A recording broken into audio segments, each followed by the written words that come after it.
Hello, Line listeners, and welcome to another episode of the Roar Report podcast. Here you can keep up to date on the latest and greatest going around the Dryden Central School District.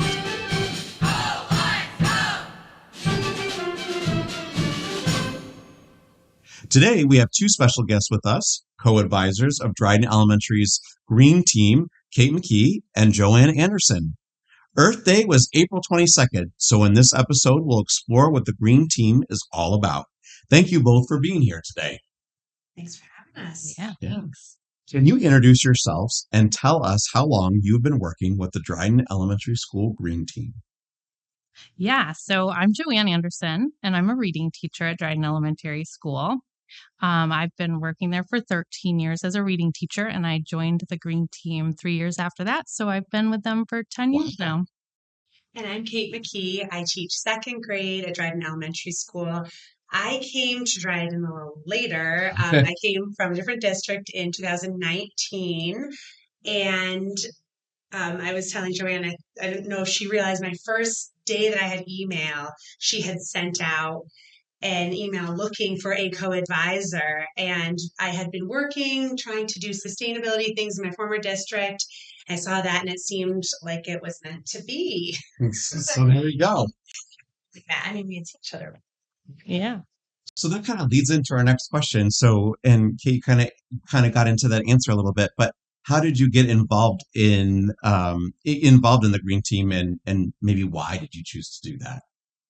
Yeah, so this was a group that was established before I started working there by Danny Fairchild. And when I was working in the building and subbing before I got my job, it was a cause that really, resides with me. I want to do as much as I can for the earth. So I wanted to join. So I started as a volunteer, as one of the adults that worked in the group. And then I ended up taking the role of co-advisor later on. And yeah, personally, I care very much about sustainability. It's something I really try to embed throughout my teaching through the whole school year and with my family and in the community. And actually having the sustainability club at the elementary level, which is fourth and fifth graders, is really like a neat extra piece where kids are choosing to be a part of it and working really hard at having daily routines that they are volunteering to do and making a real impact in our school and in the larger Dryden community. Sure. So maybe can you tell us a little bit about what those projects or what they're volunteering to do or what the Green Team is all about? Yeah, so the students work in the cafeteria daily, and they are helping to be good role models to separate their trash and make sure that the recycling is all things that can be recycled, and composting, and really helping teach other students how to do that correctly. And so that's our daily. We also do a monthly meeting so that we can give them additional resources and really teach the Green Team students a little bit more about everything so that they then can go and teach others. And I had just a few months coming on working before COVID hit. And so we really had to reevaluate everything and had kind of years where we couldn't do the full Green Team.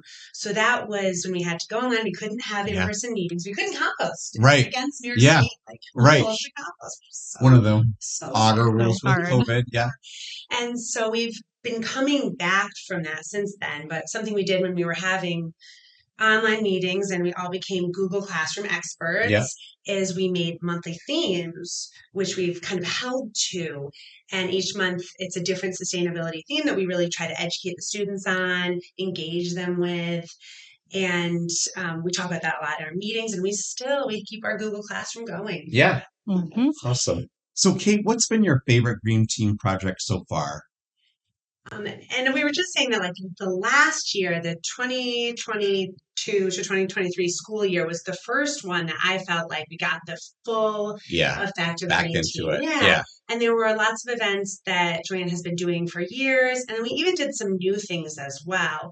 So the first time we did a community cleanup, which would have been a year ago, Earth Day, over in Montgomery Park, we took that on as the green team and invited community members. And that was really exciting to see how much we could do in a short amount of time and that the kids had fun with it while also like really thinking about trash and waste. Yeah. And then the other side of it is that we kind of took on Dryden Elementary's Ladybug Garden last year and really revitalized that last spring. So that was kind of the opposite. There's the cleaning up, but then the planting new things. Making something beautiful. Yeah. And the kids get to see a real tangible community impact too in that way. Seeing like kind of going away for summer and coming back to school in September and having beautiful flowers, very overzealous planters. And so that was really neat to kind of show them too that sustainability isn't just picking up trash. Right. There are a lot of ways we can be sustainable. And Joanne, for you, for 10 years, what's been your favorite memory so far, your best memory so far? So it's one that carries over every year, the yearly field trip we do with the students. And it all started as like at the end of the year, we're going to go on a field trip as a reward for all the hard work you do. And then later on, it changed to let's do this right at the beginning of the year and get them hyped up and really teach them all those things they need to know to do a really great job throughout the year. So the field trips are always one of the students' favorite things and they really remember it. So that's been my favorite.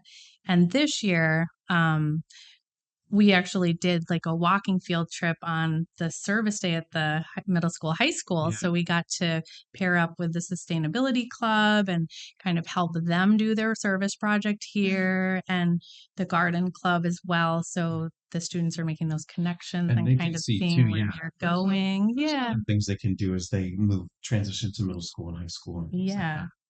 So what you guys have touched a little bit on it, each of you in different ways, but what inspires you both to continue working on these initiatives and specifically with the green team at Dryden Elementary School? Yeah. So for me, it's just like one thing that I know that I can do that makes an impact and for something that's important to me. So I think when I feel overwhelmed by the world and seeing all this news, I feel like starting small with kids, we can really make that impact and hearing what kids are saying and that they notice things as well and they feel bad about things and we can say to them over and over again, but look what you are doing. Look what changes you are making every day. Literally picking plastic out of our compost bins, which is going to a local place that we can really keep that loose loop.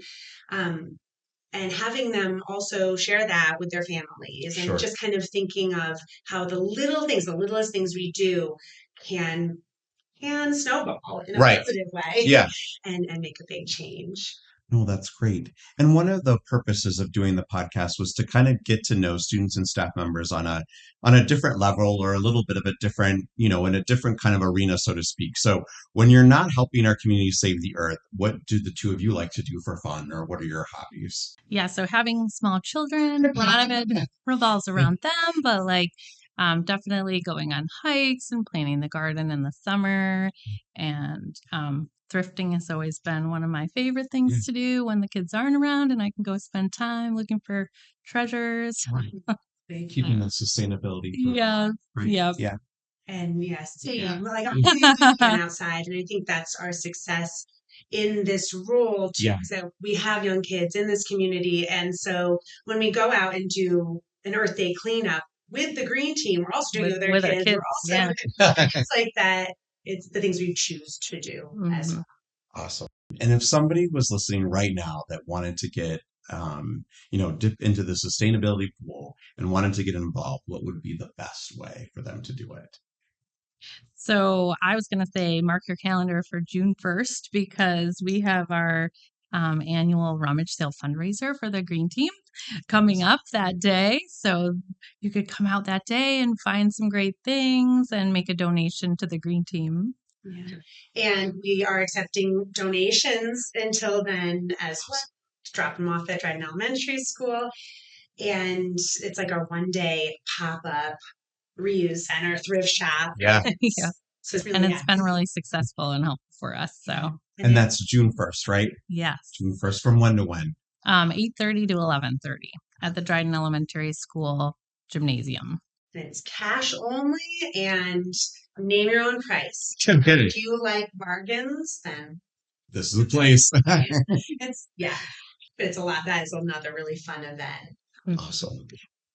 Thank you to both of our guests, Joanne Andersen and Kate McKee, for joining us today and for their continued efforts in supporting the Dryden Central School District dedication to conservation and sustainability.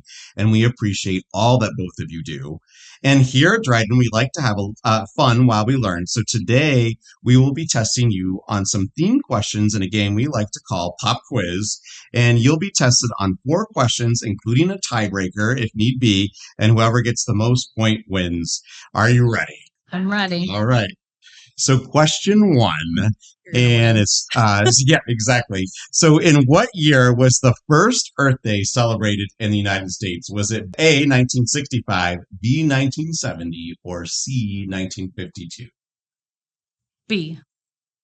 Point goes to Mrs. Anderson for Ah. 1970. It was like 52 years ago. So Math is quicker.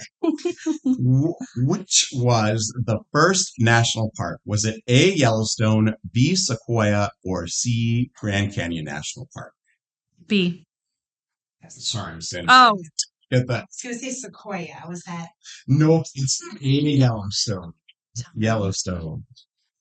All right, so question 3. In which state did the first mandatory curbside pickup recycling program take place in 1980? Was it A, the great state of New York? Was it B, California? Or C, New Jersey? B. No. I'll go with A. No, it was Darn. I was just hoping. New Jersey. No, not New Jersey, but it wasn't where I thought we would go.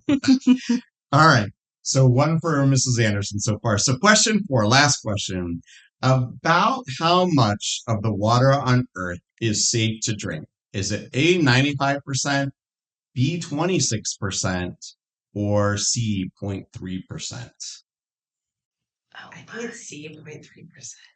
You are correct. So Wow. we have a tie. 1-1. So we will Tiebreaker. go to the tiebreaker question. All right. On average, how many aluminum soda cans are used in the United States each year? Is it A, 80 billion, B, 120 million, or C, 3 billion? C? It is not C. Uh-oh. Here you go for the win.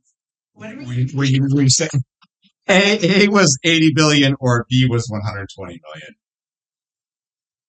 Here's my hand go up. Yeah.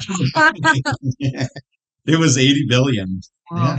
Yeah. Hence why we need a sustainability Yeah, program. exactly. Yeah.